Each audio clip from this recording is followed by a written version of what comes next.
ari kuva ku mahumbezi. Haleluya. Ari kuva akanyura mbuga bari mbuga mugari amanuka yapfa kusumo kwisoko. Noneho agasanga abagore bavuganye hamwe. Haleluya. Barimo bataka, barimo bahagana, barimo bavuga Imana. Haleluya. Agasanga batezanye, bateranye, bakageza isaa 8 bagomba gutaha saa 6:30.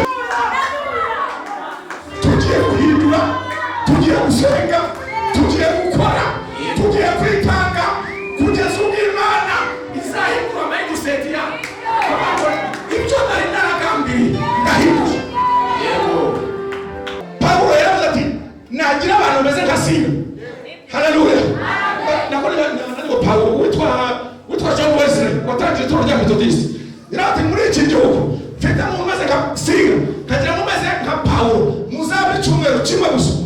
Buno yavuze iminsi 3. Ati mu minsi 3 ubutumwa bwiza bwa mu minsi yose. Mfite umuntu umaze nkana Sila, kagira mu meze nkana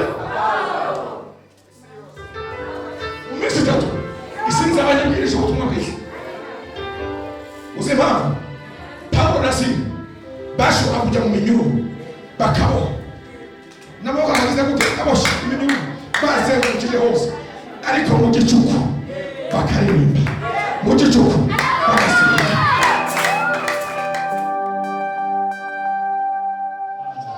Uwiteka Mana, tugeze mu gihe cyiza cya kindi tugiye gufata imbaraga zo kunesha umubi. Za mbaraga tuvana mu ijambo ryawe, kandi ijambo ryawe rigiye kuvugwa n'umukozi wawe. Niyo mpamvu tumusize mu biganza byawe, tubisize mu maboko yawe, kugira ngo umwambike imbaraga zawe, avugishijwe nawe, kandi ubashe guhabwa umugisha uturutse iwawe. Twizeye ko utwumvise, kandi ko twese ugiye kudufasha mu gushaka, mu izina ryawe ryera Yesu Kristo. Amen. Ndatangiye kwigisha ijambo twateguye kubwiriza uyu munsi, ryanditswe mu butumwa bwiza uko bwanditswe na Mariko. Turaza gusoma imirongo y'igice cy'icumi, umurongo wa 46, tugire ku murongo wa 52, hanyuma tuganire ku nkuru ihaboneka. Ubutumwa bwiza uko bwanditswe na Mariko, igice cy'icumi, umurongo wa 46. Tutangire dusoma. Nuko bagera i Yeriko, akivana i Yeriko n'abigishwa be. Umuntu uzi ko azi gusoma bye yicaye iruhande rw'inzira, yumvise ko Yesu w'i Nazareti ari uje, aherako arataka cyane ati, Yesu mwene Dawidi mbabarira. Abantu benshi baramucyaha ngo ahore, ariko arushaho gutaka ati, mwene Dawidi mbabarira. Yesu arahagarara arababwira ati, nimumuhamagare. Bahamagara impumyi, barayibwira bati, humura, haguruka. Araguhamagara. Nayo itumwenda wayo irabaduka yegera Yesu. Amen. Yesu arayisubiza ati, urashaka ko nkugirira nte? Iyo mpumyi iramusubiza iti, mwigisha, ndashaka guhumuka. Yesu arayibwira ati, igendere kwizera kwawe kuragukijije. Uwo mwanya arahumuka, amukurikira mu nzira. Kandi iyo nkuru twese turayizi, sibyo? Hari benshi barayizi mwana mu rusengero, ariko nayo tugiye kuganiraho, hanyuma dukure nk'amagambo adufasha atwubaka, kuko nanjye yanyubatse ndibaza ko nawe aza kukubaka. Kandi nashimiye Imana kuko nkuko abo dukunda kugendera babizi, iyo ndakubwiriza nshaka ikintu kiza kumbera ikimenyetso mu rusengero cyuko ibyo nateguye nabihawe n'Imana, cyangwa Imana yanyoboye kubwiriza aho hantu. Ndi mu iteraniro rero, hariho ibintu byanyeretse ko ndi mu murongo w'icyo Imana ashaka kuvugana n'iri teraniro. Ndaza kubikura kuri ikorari no kuri ikorari. Haleluya. Nimba mwibuka ikorari yabanje kuturirimbira, cyangwa ngira ngo yabaye nk'iya kabiri, yitwa New Life. Niko mwitwa? New Life. Yaririmbye iby'inkuru by'umugabo witwa Zakayo. Mwabyumvise? None Zakayo niba mwabyumvishe rero tuyahitwaye. Ubona akantu mwumva mwebwe. hajya muri agace kazo mu mbago zakayo cyo nesha zakayo ari amabwaza kandi cyo cyo murabyibuka cyangwa murashaka kujya kurepeta mwavuga ngo kimvuze ku zakayo uyu munsi ndari wawe subiramo Zakayo uyu munsi ndari wawe nimba ari umuntu wabibonye nasetse cyane kubera ko twagendanye na Zakayo nza kubwiriza ahantu hitwa Yeriko hanyuma numva Zakayo w'Iyeriko haleluya hari undi mugabo ubundi Yesu icyo gitangaza gikorerwa hitwa Iyeriko cya Zakayo amanuka mu giti hanyuma aramwakira anezerewe ngenda va ku nono Bibiliya tubwiye ngo nono Iyeriko Yesu ahavuye ageze imbere ahura n'undi muntu wari ufite ubumuga bwo kutabona. Umuntu ufite ubumuga bwo kutabona niba mwabyumvise yitwa nde? Barutimayo. Avuye Yeriko, haleluya, ndibatubwira ibirometero yageze cyangwa metero yageze batubwira ngo yahuye n'undi muntu amusanga ahantu witwa Bartimayo mwene nde. Iteraniro mujye musubiza ndi umwarimu maze igihe kirekire nigisha ibintu iyo mwarimu rero abaza ibibazo azi ibisubizo byabyo. Haleluya. Nizambabaza rero mujye musubiza muje kumva ko tugira gute turi kugendana. Yakaremye ngo yitwaga ndi umugabo. Yitwaga Bartimayo. Ariko akaba ari mwene nde? Tukuvuga baramuzi abantu b'Iyeriko ntago ari ibintu ni Yeriko kugira ngo n'umunsi nacyahari. Hari umugabo witwa Bartimayo mwene Timayo. Haleluya. Wari utuye ahantu hitwa nde? Iyeriko. Nuko twavuga ati nibasa bya Nikodemo mwene Seratiyeri wari utuye ahantu hitwa Ukabyaza. Ukabyaza murazi cyangwa ntabwo muhazi? Mushaka kumenya Ukanyereza. Imana ijya gukora ibitangaza, Imana ijya gukora ikintu gifatika, ifata umuntu uzwi utuye ahantu hazwi ufite ikibazo kigize gute kizwi. Haleluya. Imana ishimwe cyane. Ntabwo ari umuntu w'umuhimbano si umufitirano, ni umuntu witwa Bartimayo mwene Timayo utuye Iyeriko, ariko Yesu Kristo arahanyura. Birangira ngo ari kuhanyura. Haleluya. Uyu mugabo yari afite ibibazo nabonye bibiri cyangwa n'ibindi birenga. Yari umusezi niba basobanuriye si Ikinyarwanda. Umusezi ni umusabirizi, umuntu ugira gute usabiriza. Icya kabiri ntiyagira gute ntiyabonaga. Ariko reka mubwire ikintu mwafasha gushimira Imana, yari afite amatwi yumva. Ibyo ntiyabonaga. Haleluya. Yahoraga anasabiriza nibyo, ariko amahirwe yari afite yarumvaga. Yagira gute yarumvaga. Yari yaramenye ibyo witwa Yesu, amenya imikorere Yesu. Niko nge nibaza kuko birambwira ngo amenya ko Yesu ari we uje.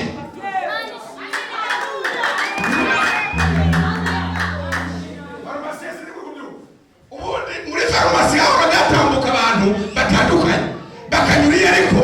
Haleluya.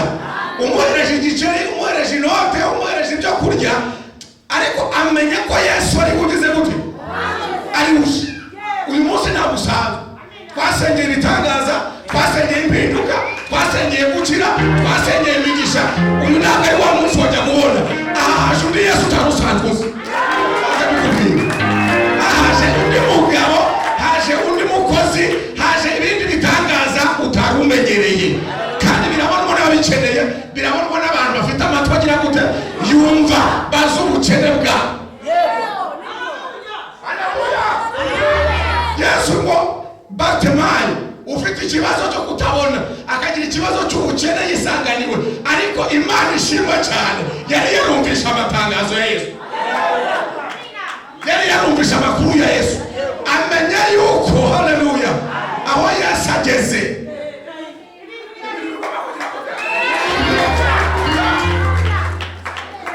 Ntabwo Yesu apfa kwinjira gusa. Abaririmbyi mwarabirimbye igihe kirekire, abaririmbyi barihimbye n'indirimbo z'uburyo butandukanye, kandi si ibihimbano, nibyo natwe ubwacu tukiriho twiboneye n'amaso yacu.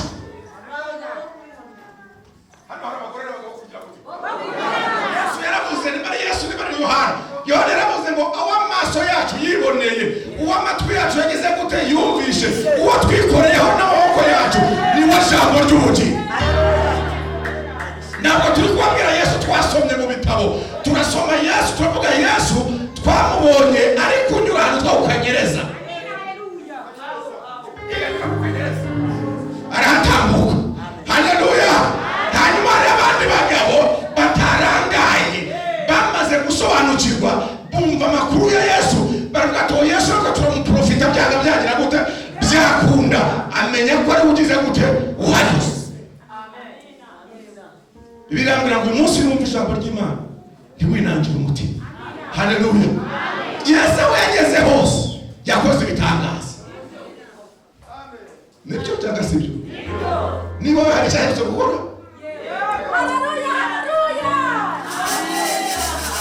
Haleluya. Haleluya. Mu bihe bishize hari Imana yakoze, hari Imana yakoze umwana w'umunatatura. amenya ko Yesu ari ugize gute uje umurongo ukurikiye. Haleluya. Uravuga ngo bigenda gute? Somera umurongo ukurikiye aho ava ngo Yesu ari uje, kumwe cyangwa ari turi kumwe, amenye ko Yesu ari ugize gute, aravuga ngo namuha ibiceri. Abarundi baravuga ngo shaka inoti ibiceri biziza. Shaka iki? Shaka inoti ibiceri bazajya kugarura ugiye kugura imboga bizizana, ntabwo ziri kujya kubishaka. Wowe nujya gushaka amafaranga uzarondera inote, ibiceri bizagira gute, bizajya byizana babikugaruriye, ariko baza ushaka inote nizo muntu. Imana ishimwe. Haleluya. Amenye ko ari we uje, bigenda gute? Arataka ati ntabwo nshaka ibiceri, sinshaka imyambaro, sinshaka impungura, sinshaka amasaka, mbabarira. Gira gute? Mbabarira. Abantu Yesu arahagarara arababwira ati ni mu mwami. Uretse gato ndaza gusubira abantu basakuje, ariko reka maze babwire abantu ngo bagira gute. Abantu benshi baramucyaha ngo ahore, abantu benshi baramucyaha ngo ahore. Haciyeho akarongo byita gusubinya andarayi, aho wazerereye wakuye mwiki hora. Ayo masengesho yawe aho wirukanye n'iki cyavuyemo hora. Bana ducecekesheje bajya gusambana bagwa inzoga, ariko mwene Dawidi we, uburokore bwawe, nimba kuririmba kwawe, nimba gusenga kwawe kutaravugisha abantu, turasengana bako. Abantu bataravuga, abantu bataratangira kuvuga amangambure, abantu bataratangira gutungana intoki, abantu batarahagurutse uburokore muri famiye, mu muryango, mu bandi bapasitori, mu bavuga butumwa, mu bandi baririmbyi, n'abantu batari ko wahereye hora.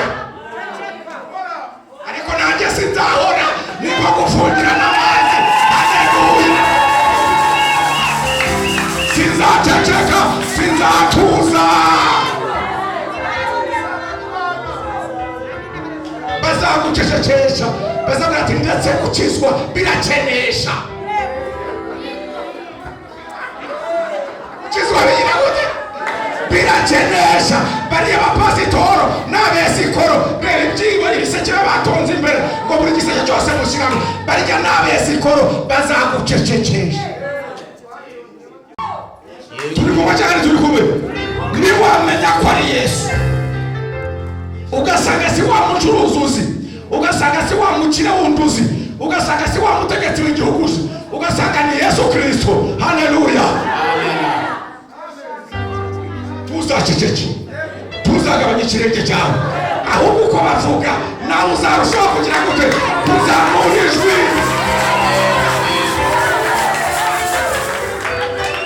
Uko bavugana nzahora ntaka ni Dawidi we, mbabarira.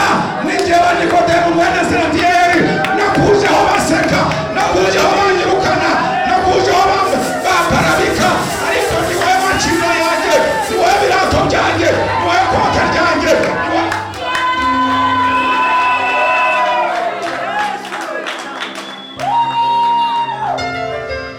Imana yo kabyara, hari akandi kantu narayisabye hari ibyo umaze kunyereka atarabona, ndifuza ko nawe umugira ikintu umwerekaho, nawe nzakibabwira mu kwa gatandatu, nzakibabwira cyane ndetse cyasohoye nacyo mu kwezi kwa gatandatu, nzagisohora kare nacyakira. Ntabwo si ibyo turimo, ariko ndifuza ko dukora ibintu tugataka tugahamagara kugeza ubwo Yesu wari umanutse ku rusumo abanza guhagarara ku mushinga bakavuga ati ndashaka kubanza kuhatinda.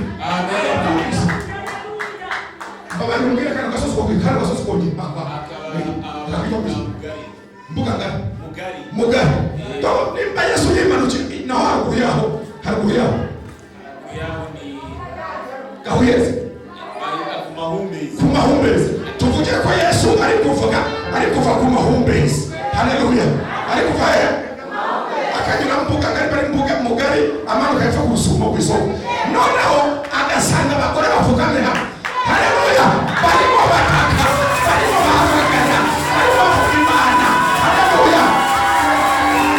Agasanga bagezanye bateranye bakageza isaa 8 bagomba gutaha saa 6 n'igice. Yesu akabwira abigishwa bati ntibagarike protokolo, reka mbanze ntambikire hano gatoya.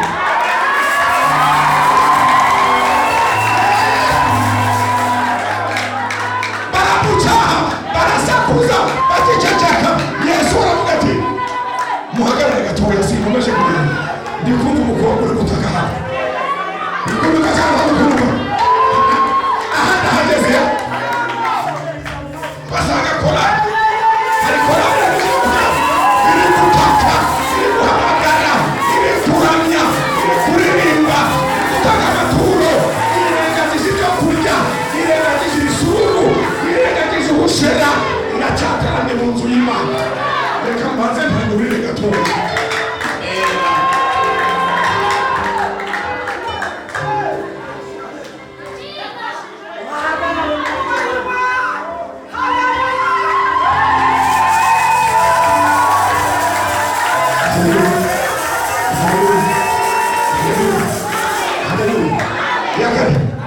Tugomba gukora naho tutavuga ibikorwa bikazasigara bisakuza ku buryo Yesu niyahatambuka azajya yibaza ngo ari ibi ni bande. Aya makaro yaje gute? Iyi aritari yageze gute? Iyi bafure yaje mu rusengero gute? Yesu akabanza akibaza ikibazo, ariko byagenze gute? Kwaba abantu uravye uko bameze bari abakene, uravye uko bameze ntibashobora kuba ku rusengero nk'uru, ariko kubera Yesu ariwe uhamagaye. Yesu agize gute? Ahamagaye n'amakara aramanuka.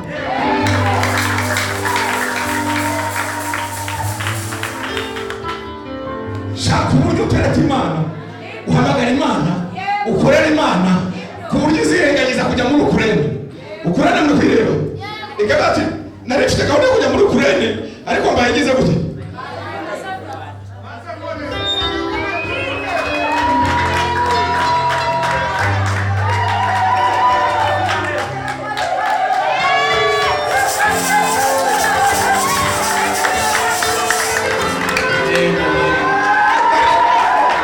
Narigambiriye kujya i Burundi, ariko ngeze mu Rwanda numvise abasenga abantu, numvise abantu baririmba, numvise ukuntu abantu bahimbaza Imana, numvise ukuntu bitanga no mu bukene bwabo. Mbaye mpagaritse gatoya kwerekeza i Burundi amutuye u Rwanda. Bamwe muri bene nabo bantu Pawulo yaravuze ati nagira abantu bameze nka Sila. Haleluya. Nako Pawulo witwa John Wesley watangije itorero rya Methodist yarati muri iki gihugu mfite mu maze nka Sila, kagira mu maze nka Pawulo, muzabe icyumweru kimwe gusa. Bundi yavuze iminsi 3 ati mu minsi 3 ubutumwa bwiza bwahabwa mu isi yose. Mfite umuntu umaze nkana Sila, kagira mu maze nkana mu minsi 3 isinzi abanyabwirije ubutumwa bwiza. Uzema Pawulo na Sila bashobora kujya mu minyururu bakaboha, nabo bakagize gute? Kabosha iminyururu bazengurukije hose, ariko mu gicuku bakaririmba, mu gicuku bagasimba. Amen. Hari sentetize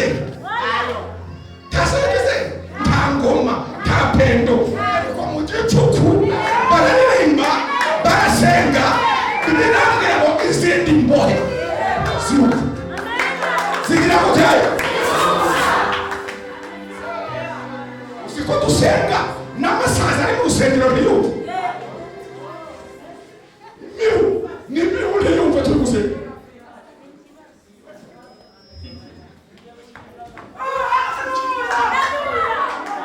Tugiye guhindura, tugiye gusenga, tugiye gukora, tugiye kwitanga kugeza ubwo Imana izahindura mindset yawe. Ibyo nari naragambiriye ndahindura. Yego. Ndahindura. Haleluya. Aroze ko Imana igihindura. Migani hagati nari navuze ngo Sodomu na Gomora nibigire gute nibiri. Ariko yerekana ko anya simbiri. Nari navuze ngo ni niwe genda ubimbwira ko mu minsi 40 izaba irimbutse. Yona akagenda akazera abwira abantu mu minsi 40 mugize gute byabaye nta byabaye. Abantu binini bo babigenje gute bose mu bahise bapfukama bambara ibigunira n'inka zabo n'ihene zabo. Haleluya. Nibyo Imana yari yavuze ati ndahindwe mu minsi 40. Yona nawe ngo aragenda yitunduguza ku gasozi ngo arebe ukuntu umujyi uri buze kugira gute kurimbuka. Tujya dukora ibyaha ntibamenye igihe twihaniye. Bakomeza bareba ko tuzagira gute nuko tuzapfa. Ataba barapfuye barashize n'Imana ubwayo iragira gute irabakunkumura.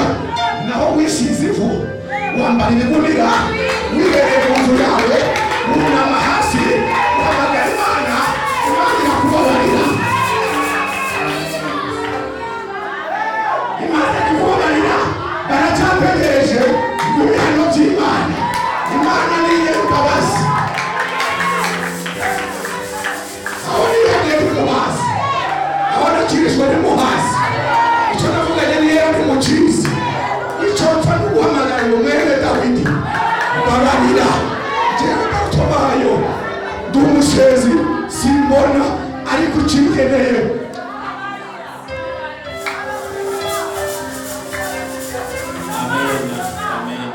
Imana yo mwisha. Imana yo mwisha. Uzasubira Itangiriro 11 haraba ngo Imana imanurwa no kureba. No kugira gute? Imana bati uyu munara singomeza kurebera mu ijuru ndamanutse kureba igikorwa abantu b'abantu bagize gute bakoze.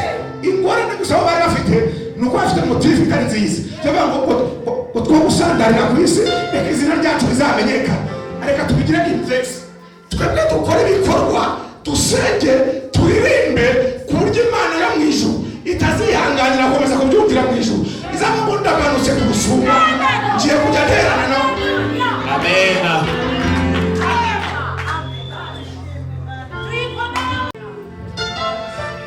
Abantu nibyo baramucecekesheje. Amena. Birashoboka ko meya atakumva ibyo uri kuvuga ndetse akakwirukana imbere ye. Ariko iyo wabwiye iri kumva. Amena. Hari umukecuru umwe ngo yagiye mu rusengero mu gitondo cya kare byose kare umuseso bigomba kuba yararanye agahinda. Ajya imbere y'Imana no kuzamurijwe biranga. Hanyuma hinjira umutambyi wari wambaye amakanzu maremare atazi ibanga ryo gusenga.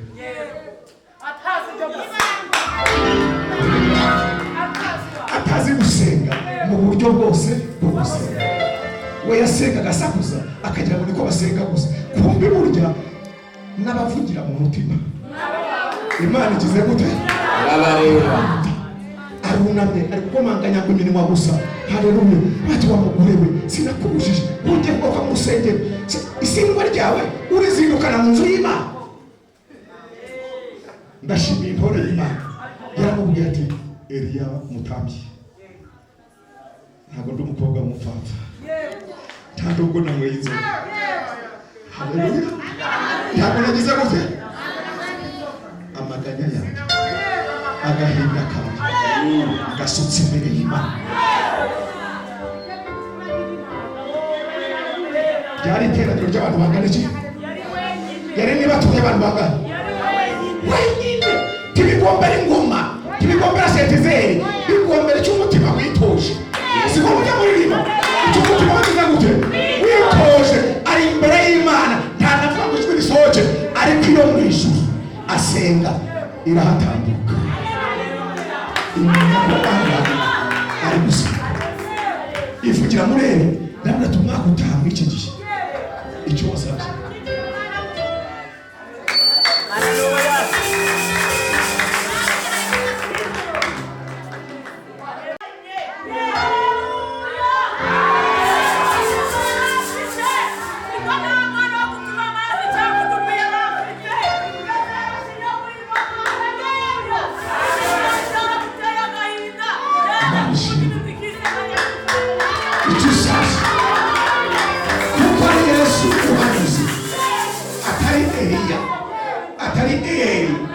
Atari mushumba, atari diakoni, atari papa wakikugendera, atari mama, kubera ariyo mwijuru wabwiye umwaka utaha iki gihe nawe uzaba uri mu nzu y'Imana.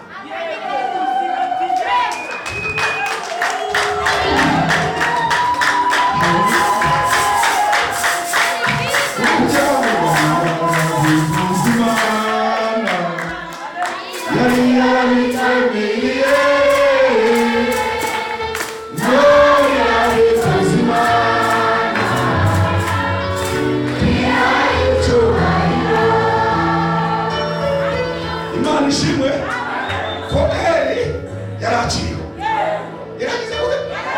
Yaraciriwe. Araza musanga n'ubundi ku rutambi. Aramubwira ati ninjye wa mugore.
Iriya modoka ntazi izina ryayo agashyiramo Nikodemu kabira tugenda gutembereza kugeza imutara. Ibintu by'amagare, ibintu by'amaguru ntabwo bisongera. Uyu muhanda nawuciyemo amaboko agatonoka dutwaye gare tuvuye hano ubuzima bw'ubuto amabafu akaza tukajya bisengera uko niko kuri kw'Imana. Uyu munsi ndikuza mu modoka abantu bawe nagara ninjye wa mugabo.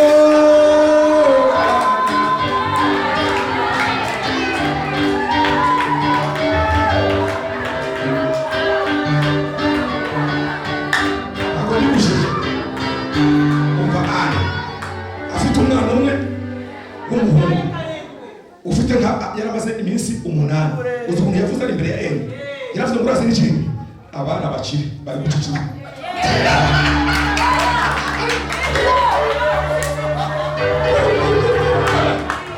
kubera sonere waje abana bakiri bari gucicira izo yawe wari inguma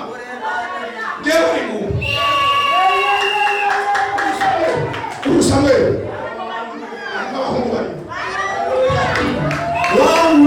Mushogoro, Mushira Kurema, Salade na Makaroni, Hano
uyavuze yacumba cyane.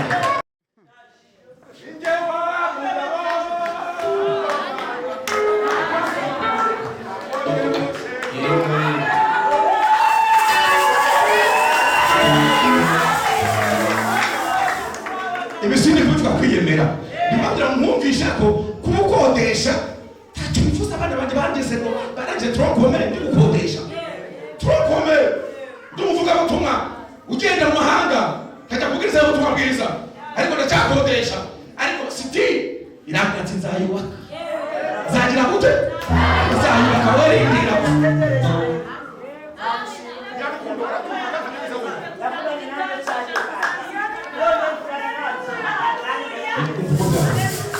Imana yabikoze simaje nta muzungu bijya mujya abazungu bampaye amafaranga haje umuryango yaba leta amafaranga zibana yabo haje umuryango niba bari ikigo cya gisirikare niba bari iki cheke expropriation aho hantu nariguye bagize bita expropriation kwafata bakako bakazaba mu kigo cya gisirikare bampaye mu nzu ya miliyoni n'igice kitari miliyoni n'igice bampaye miliyoni 33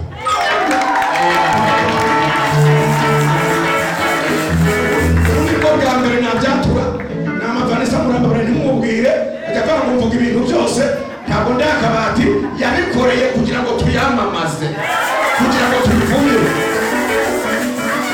nagiye kuyasinya muco bitaga peveka barambwira ngo ningere uko nyemera none ngo nshyireho umukono ndasoma byabyanditse mu nyuguti no mu mibare maze nangaho ngubu umudamu wari kuze bati ndetse nabuze gusoma ndabizi ariko sindi kumenya neza ati bakubariye miliyoni 33 atariko nimba ari cyo batabaze neza wasubirisha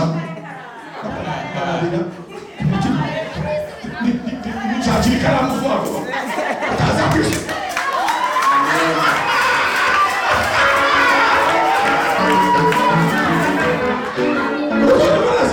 none yisubirishe ntabwo yisubirisha ko umutima wapi Imana bino bintu akaba ari iby'ukuri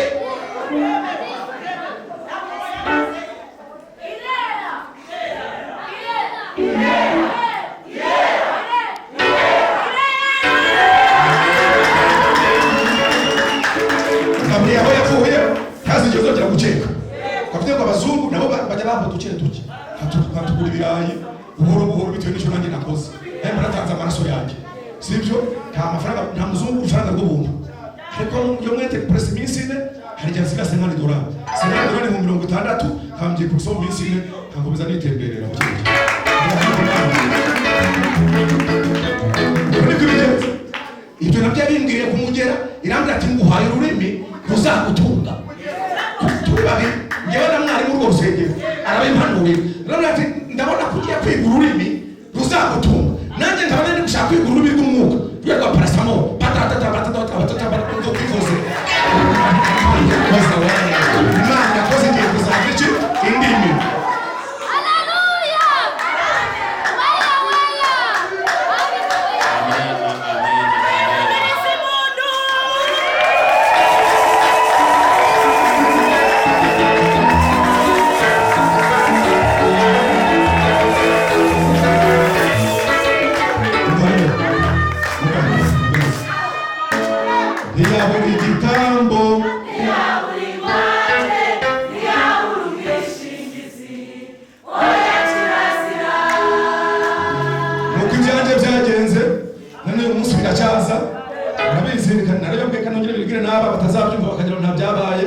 yarambwira ati no muzabukuru uri mu kiruhuko cy'izabukuru uzaba uri guhembwa umushahara ukubye kabiri uri guhembwa aho tukugira ikibazo ndi guteka mu zabukuru zawe nujya muri pansiyo niwe uzahembwa menshi asumba yo kugira gute ayo guhembwa kandi kubona icyerekezo namaze kubibona ko bizagira gute bizakura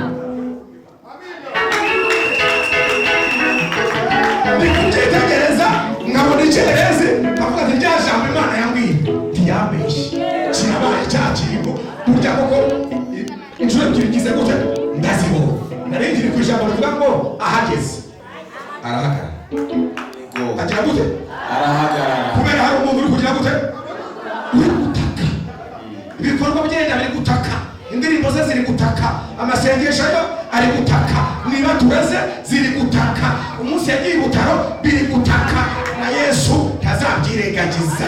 Umunsi wo gutabarwa azahagarara avuge ati kuri uyu musozi wamezeho ishinge gusa nzanyeho korota. Ako sinabwiye umugabo wo mu Karengera Imana yabwiye ko azagenda mu ndege, sinabwo uko byagenze, mwisambuye ikindi gihe basanze harimo korota. Abantu ngo bacuruza amabuye y'agaciro, yarajyaga ahonda inkoni akagera ikotera igitaka ngo ntawugura igitaka basiga inzu, ntawugura ifu basiga inzu. Yajya mu rusengero ati njyewe ndakuzamuye utabakije amahanga nkwicaje mu ndege. Bakareba bati se uyu ni rucare, uyu muntu uzunguza igitaka ngo basiga inzu azagenda mu ndege y'amajya hehe?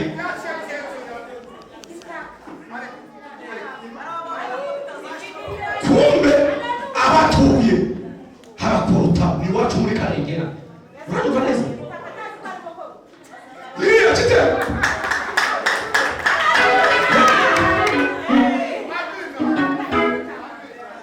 Uko byaje kugenda muze kuri iterano ryo kundatinda, ariko igihe cyaje kugera yandeje agira gute? Amen. Ubu parte kote ari ngaro mugeza miso mu Gatolika no mwade pere n'umuhunga muri Karengera iwacu muri cyane. Byabaye. Mwana barazo Imana yahagaze iwawe ko utazahavuka. Imana yahagaze iwawe baza bakarate kano gasozi tugiye ugashira ibitaro international. Ibitaro international bivuga ngo bari kubyumva aha. Bati ariyo twagenge kuhaje ibitaro. Kugira ngo nokora musozi wa yero muri Butaro hari ikimana cyo gusohoza ku muntu tuye kuri uwo musozi wasenze. None n'abandi batasenze bagaprofitiraho bakajya bagira ngo nabo babonye imigisha. Kuko imigisha rero ko demo ariko ko batari kwega sipopuriya ikibanza kimwe bahise bagusopuriya ahantu hose. Nawe ugira gute urongeramo.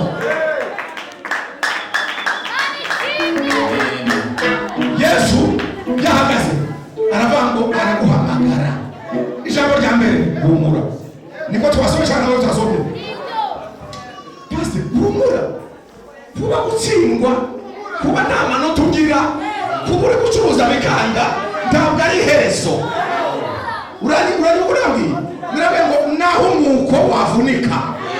Wowe banaza naho kuvuga ubugari ariko usenga Imana ukaririmba ugakora ibikorwa by'Imana, wajya kuvuga ubugari ukagira gute ukavunika, ubugari busashe.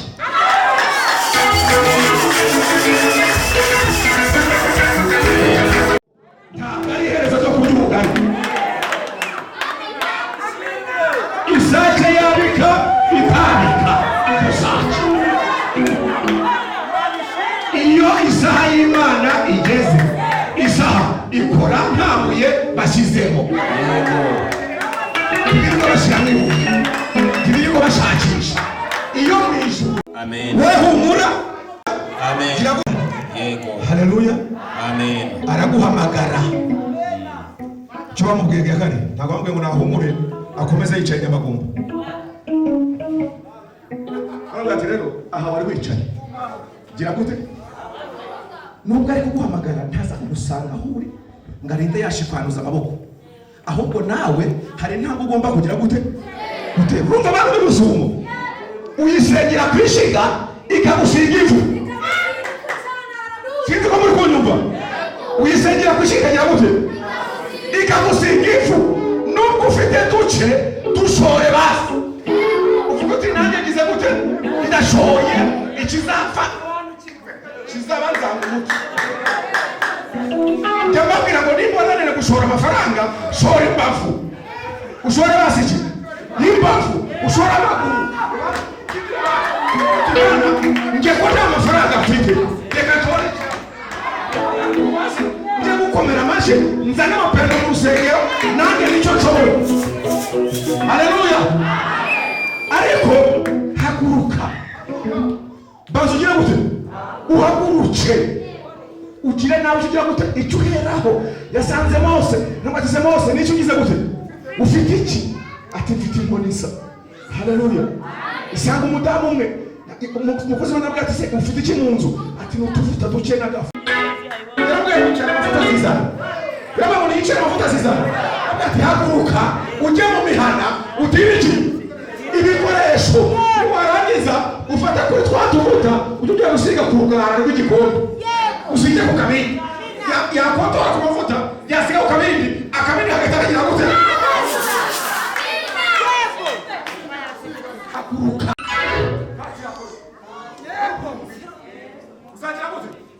uzatsinda muri susa wihambe ku musozi ndabihambiwe uhajye guhasengera iminsi 8 wiyongeze 7 uzataha gusa wananutse nta kindi kizabaho haguruka ujye gushaka akazi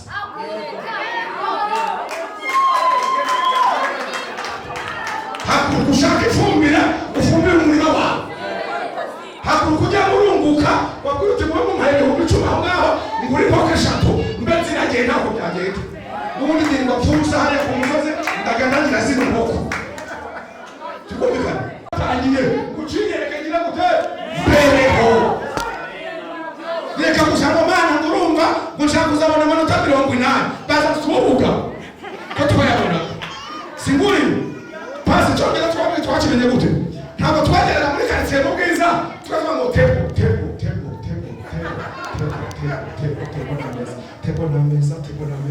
tempo na meza azenguruka kujya karindwi tempo nkagera mu bwiza tempo imaze kugira gute nahagurutse sinahagurutse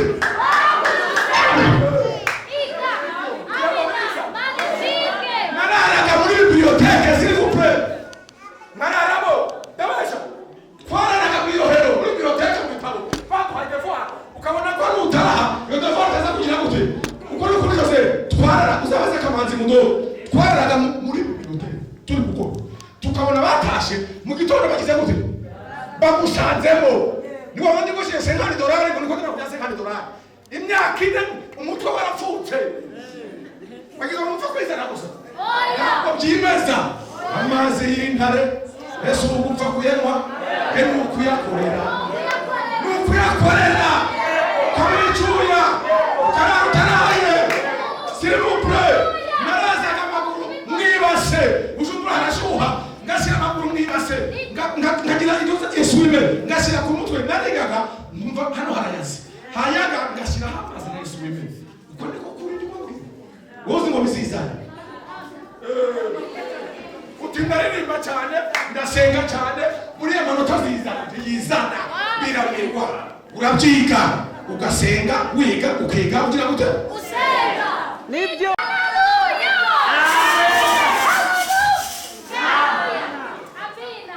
Tilizizana haguruka araguhamagara haleluya ariko haguruka utibyo warurimo urukote rwawe ugira gute urudasinze byurimo Imana igomba kuguha Imana gushaka kundi mavuta ariko aribyo banza kugira gute kwiyamura kugira mu musange akakubaza ngo ushaka kungirira mugusoza reka mbabwire ndo jambo no kwirwa nta ibindi muzabyigwa n'umwuka ariko nikababwire hari amahirwe Imana yashyize ku nzira yawe twebwe twese uko tungana hariho amahirwe ariko ikibazo cya Baritomayo sinzi ko mwacyumvise yamusoga amahirwe n'iki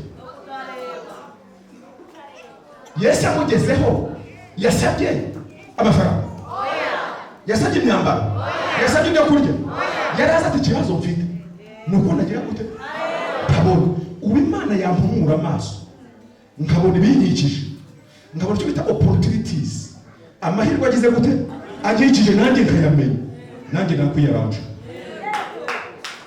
kuko ndi kugira gute kuko ndabona sinkeneye gucuruza sinkeneye amafaranga sinkeneye ibyo kurya ngo birashira ariko nimpumuka ningira gute nimpumuka ngamenya amahirwe agize gute anyikije imigisha yose nzaba yantashe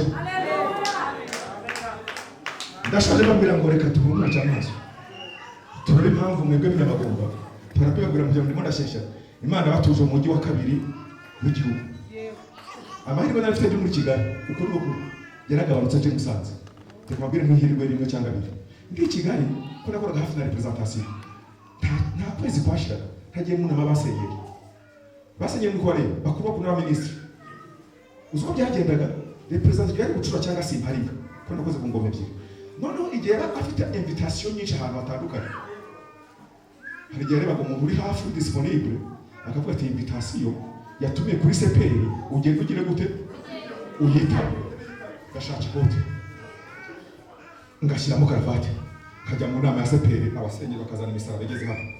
Noneho mwicaye batese uwaje hagarariye des aminite nitwa Basabya Nikodemo, ariko representa wacu ni Bucura David niwe naje mpagarariye. Yoze ukumva amahirwe kuko ndi he ntabwo ari ahantu hose amahirwe tukumvikana. Ibyo nabiriyeho, ibyo naboneye nk'amafaranga tukire hari bajya ngo utufaranga bavuga ngo ku munsi mu 20 usijya gusa wagiye mu nama ya ombudsman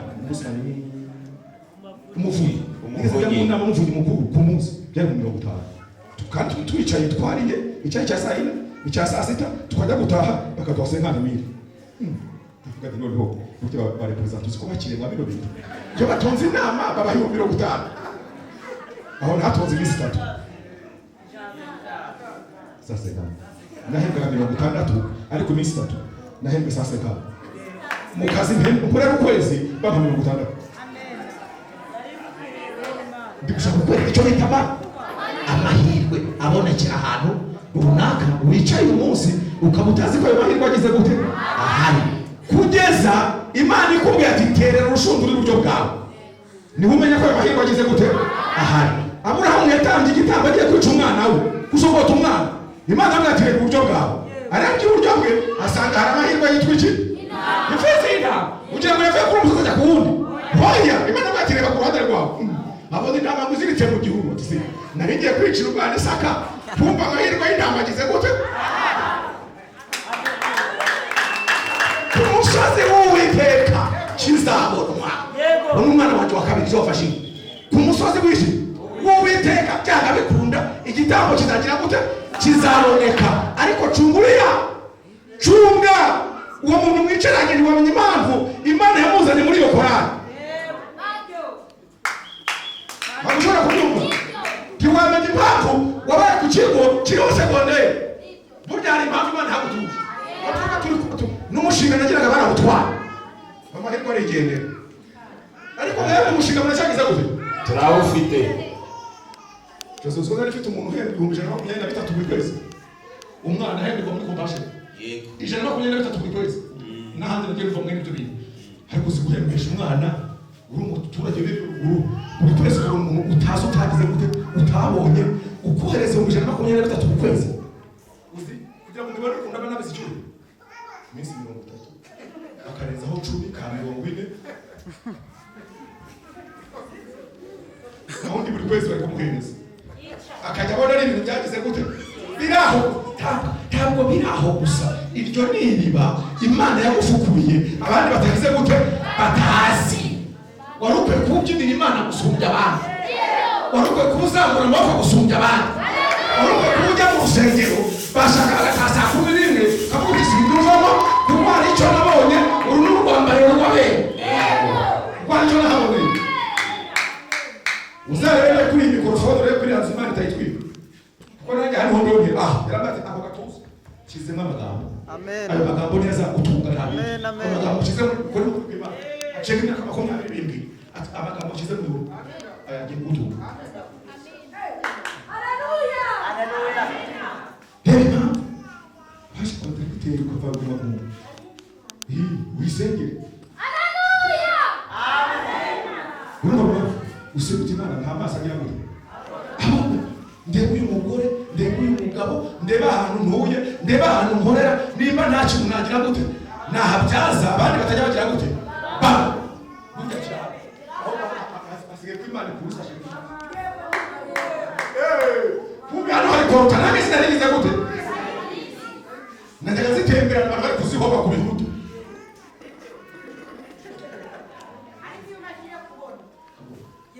Ukamenya kuri kuzi, ukamenya ko wari uri haziritse intama, aho wicaye ahajya nyine kubera ko wavukiye ntiwaseke, hari impamvu wavukiye kugira ngo uzamamaze. Uzagira gute uzamamaze ubwire amahanga udukurikije aho navukiye nawe mpagaze uyu munsi ni ukubera Imana.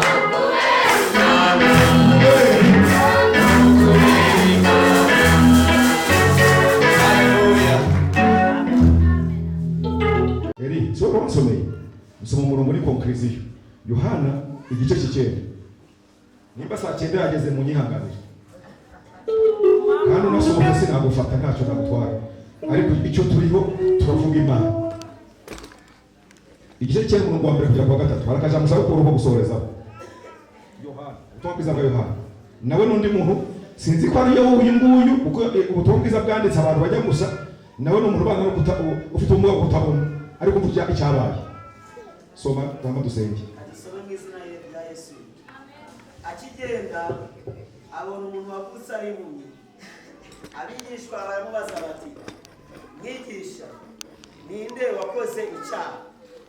N'uyu cyangwa n'ababyeyi be ko yavutse ari impumyi? Yesu arabasubiza ati, uyu nta cyaha yakoze cyangwa ababyeyi be, ahubwo ni ukugira ngo imirimo y'Imana yerekanirwe muri we. Amen.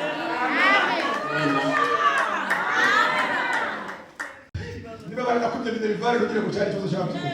Oyaye. Haleluya. Ko waravukiye hariya abantu bavukiye hariya si kibazo cyawe. Nuko Imana yagize gute? Yari yabitemu. Ariko mva kaburya karibu. Ko barundi bava muri akaburya. Akaburya karibu. Kwari kugira. Kwari kugira gute? Kwari kugira. Nje watangiriye kundagara. Nje ngatangira kuri avoka. Haleluya. Nje ngatangira mu nzu uko. Nje ngatangira ngenda mu nzu zituzuye. Nje mutoka mbara. Mutoka mbara se mubabwiye abasenga mu Kigali. Undi munsi nimpagara musengero. Zabe wa undi mwari muzi aba mu nzu zituzuye bamara gushira amadirisha akakugura. Ukajya mu hindu gashiramo amatafari nkarakana. Bajya gushira amadirisha no guhindu kayivamo gashuka barege ndi muri kanzira irimo ibikarito. Ugashira n'ibikarito kayijyamo. Mutoka mbara ari mu nzu y'ibyumba bitanu. Muzi fora sekali. Uzima Imana yabikoze. Biblia bivuze ngo ibyo yabikoze kugira ngo imirimo y'Imana ndashaka Imana imumura amaso y'icyakoreka ku buryo amahanga azabaza ngo niki cyagize gute, niki cyabaye bose niwe cyangwa siwe. Ibi ni warundi mu myaka 18 wari umeze gutya, uri mu myaka 30 wari umeze niwe, ariko yakomeje kubaha iki Imana, yakomeje kujya mu nzu y'Imana. Bihangana suka adakora ibyaha, ariko afite umutima witoje kubaha Imana, afite umutima witoje kwihana icyaha yagize gute yagikoze, afite umutima witoje kwikirana na mugenzi we yakubagira icyo bagize gute icyo mwe uwo mutima Imana ategeye birengagiza. Ndashaka dusengana nawe uti Imana uhereye ukundi ndabyakiriye, ariko ndifuza kumumura amaso ku buryo ni wagera iwanjye uzahatinda, hanyuma ni wahatinda ibyo uzakora mu rugo iwanjye, ibyo uzakora mu kazi kanjye, ibyo uzakora mu rubyaro rwanjye, ibyo uzakora mu itorero ryoroye bizavugisha abantu amagambo, ariko ngavugishe ndibona atari ubwibone nshaka, ahubwo nshaka ari wowe ugira gute uzamuka. Mwabonaga cyagihe ninjye mwaje kamubona, ninjye mwashakiraga na tice mukanteraniriza muri korale, nanjye ningewe nyoye kampani ubu directrice generale. Ningewe wa mukobwa mwahoraga muteraniriza tice mukiruta, ubu nanjye mundebere korale nyirihiye igenda ikamembe, mushakire korale nyirihire nanjye, kuko icyatumye ikora ibi ngibi ni ukugira ngo izina ryayo rizavugirwe muri jyewe. Mana ni wampaye amafaranga, nanjye nzayakoresha ivuga izina ryawe, kuko y'ibirayi nabwe ko yamaze kuyampa, aya makote ntayo ngigura nimwe muyagura, kuko no kuri kw'Imana nta kirato nta kote nta shati nambaye naguze mu magazine n'amafaranga yanjye. Haciye imyaka 10 ntabwo ikintu na kimwe ubuzima bwanjye. Niba utarabikora ahubwo tabara nawe, tabara ntaragenda, uvuga uti nanjye ndarizanye ndaryambare, nuvira mu icyuya Imana izamenya ko icyo gitambaro nge wagize gute wagitanga, kuko niko kuri kw'Imana possible. Biblia nambaye ejo bundi mwabonye ndaryambaye maze kujyana rimwe, nari buze 120,000.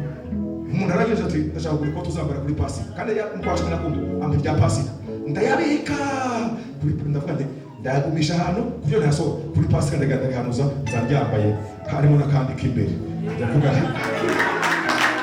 bitane foto zela n'ubuje 20 ndari mwoherereza navuga nti aranyandikira ngo wari uberewe kabisa. ndeba icyo wakoze kuri pasika